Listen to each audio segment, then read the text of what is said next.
Hello viewers, আসসালামু আলাইকুম। PST কিচেনে আপনাদের স্বাগতম। আজ আমি আপনাদের সাথে মিল্ক বিস্কুট দিয়ে একটা নতুন ধরনের ইউনিক রেসিপি শেয়ার করব। আশা করি এই রেসিপি এর আগে আপনাদের কখনোই খাওয়া হয়নি। বাড়িতে থাকা সামান্য কিছু উপকরণ দিয়ে এই রেসিপিটা খুব সহজেই তৈরি করে নিতে পারবেন। আর এই রেসিপিটা খেতে যে এতটাই সুস্বাদু হয়, এর স্বাদ সারা জীবন মুখে লেগে থাকার মতো। তো বন্ধুরা, চলুন আর বেশি দেরি না করে রেসিপিটা দেখে নেওয়া যাক। রেসিপিটা তৈরি করার জন্য আমি এখানে 18 থেকে 20 পিসের মতো বিস্কুট নিয়েছি। এবার বিস্কুটগুলোকে এক সাইডে সরিয়ে চুলায় একটা প্যান বসিয়ে প্যান গরম করে নিয়ে এর মধ্যে বেশ খানিকটা তেল দিয়ে নিলাম।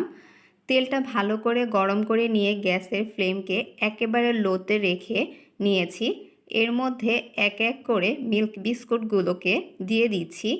সমস্ত বিস্কুটগুলোকে একসাথে যেহেতু ভাজা হবে না, তাই আমি বিস্কুটগুলোকে 2 থেকে 3 ব্যাচে ভেজে নিব। তো প্রথম ব্যাচে 7 থেকে 8 পিস বিস্কুট দিয়ে দিয়েছি। এখন বিস্কুটগুলোকে লো ফ্লেমে 1 থেকে 2 মিনিটের মতো রেখে হালকা লালচে করে ভেজে নিতে হবে। আর অবশ্যই বন্ধুরা, এখানে বিস্কুটের পরিমাণ আপনারা নিজেদের মতো করে দিয়ে নেবেন।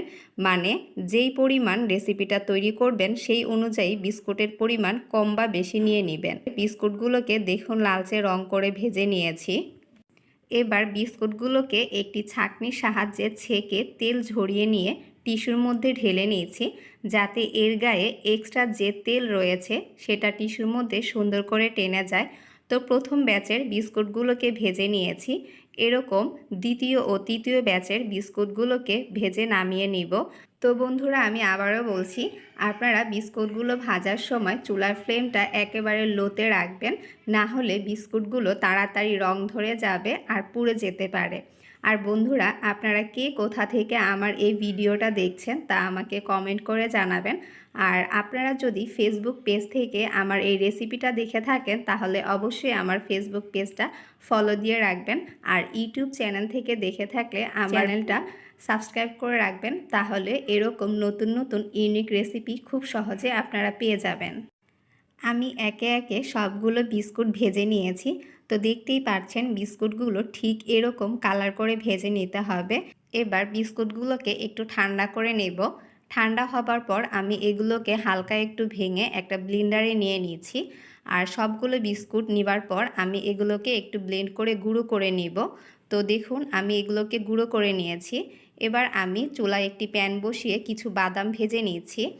বাদাম ভাজা হয়ে গেলে এবার চুলায় আরও একটি প্যান বসিয়ে এর মধ্যে দিয়ে দিয়েছি 1 কাপ পরিমাণ দুধ।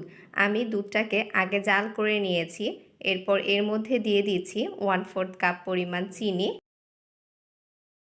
চিনি গলে গেলে এর মধ্যে দিয়ে দিচ্ছি 1 টেবিল চামচ পরিমাণ কোরানো নারিকেল।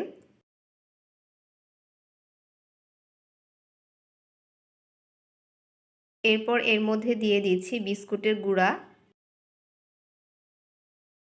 এবার এগুলোকে ভালোভাবে নেড়ে চেড়ে দুধের সাথে মিশিয়ে একটা ডো বানিয়ে নিব। ডোটাকে নামানোর পূর্বে আমি এর মধ্যে কিছু বাদাম দিয়ে দিচ্ছি। এবার বাদাম দেবার পর আমি এগুলোকে আরও একবার ভালোভাবে নেড়ে চেড়ে বাদাম এগুলোর সাথে মিশিয়ে নিব। আর ডোটাকে আমি গরম অবস্থায় বক্সের মধ্যে নিয়ে আধা ঘন্টা রেস্টে রাখবো। ফিরে এলাম 30 মিনিট পর। আমি এই বক্সের মধ্যে ডোটাকে 30 মিনিটের জন্য রেস্টে রেখেছিলাম। এবার একটা ছুরির সাহায্যে বক্সের চারপাশে কেটে ডোটাকে আমি একটা প্লেটের মধ্যে ঢেলে নিচ্ছি। তো দেখুন খুব সহজে বক্স থেকে ডোটা বেরিয়ে এসেছে। এবার ছুরি দিয়ে এটাকে স্লাইস করে কেটে নিচ্ছি। আর বন্ধুরা, এই রেসিপির নাম কি দেয়া যায় অবশ্যই আপনারা আমাকে কমেন্টে জানিয়ে যাবেন। আমার তো মনে হয় এই রেসিপিটার নাম বিস্কুটের দিলখুশ বা বিস্কুটের বরফি দিলে ভালো হয়। তো দেখুন বিস্কুটের বরফিগুলোকে একদম সুন্দর করে পিস পিস করে কেটে নিয়েছি। বন্ধুরা, রেসিপিটা আপনাদের কেমন লাগলো অবশ্যই আমাকে কমেন্টে জানিয়ে যাবেন।